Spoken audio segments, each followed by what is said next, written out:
Hello. Today I want to talk briefly about the life of Charles Gates Dawes, the American banker, public servant, politician and diplomat. Dawes is now best remembered internationally for his role in devising the Dawes Plan that resolved the Ruhr crisis of 1923-1924, but he was also a prominent American banker and politician, serving as vice president under Calvin Coolidge. Dawes was born in the small town of Marietta, Ohio, in 1865, the son of a Civil War general. Later, qualifying as a lawyer, he established himself in Evanston, Illinois, becoming a successful businessman and attracting the attention of Republican politicians.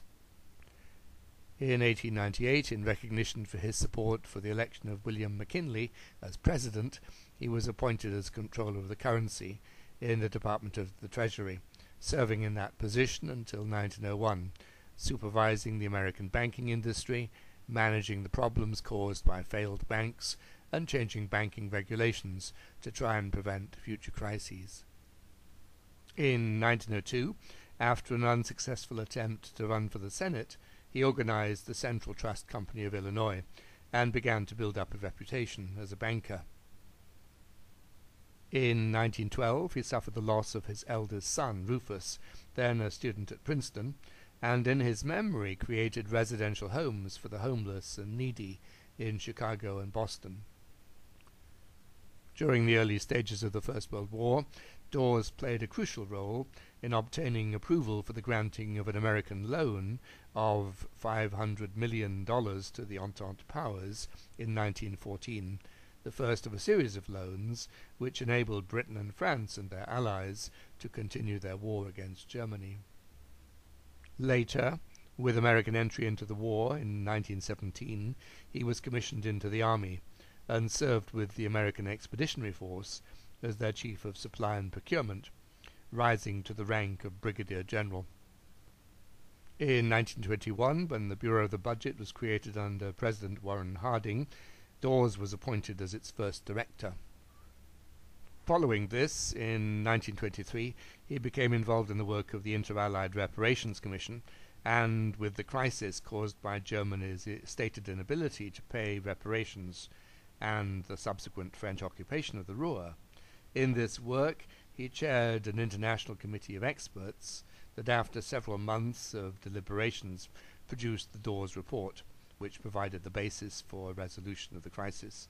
I will talk about the Dawes Plan in detail in a separate video. The importance of this achievement was recognized in 1925 when he became one of the co-recipients for the Nobel Peace Prize, the fourth American so honored. Returning to the United States, Dawes was selected to be Calvin Coolidge's vice presidential nominee for the November 1924 elections, serving as vice president from 1925 until 1929. Almost from the beginning, the relationship between Coolidge and Dawes was strained, and apart from their personal differences, the two men differed on matters of policy.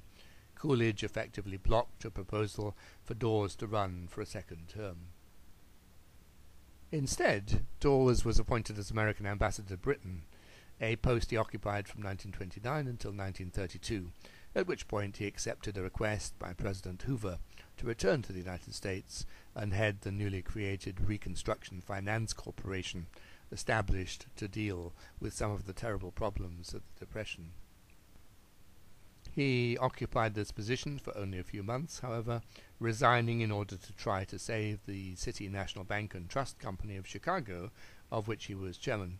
This marked the end of his career in public service.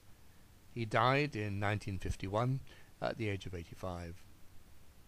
Let me add one small footnote for people interested in pop music. Dawes was also an amateur composer, and one of his pieces was later used as the basis for the popular 1950s song It's All in the Game, which was later recorded by numerous artists. For those who like unconsidered trifles, therefore, there is a tenuous link between the resolution of the Ruhr crisis and the work of singers such as Nat King Cole and Cliff Richard. Thank you for listening.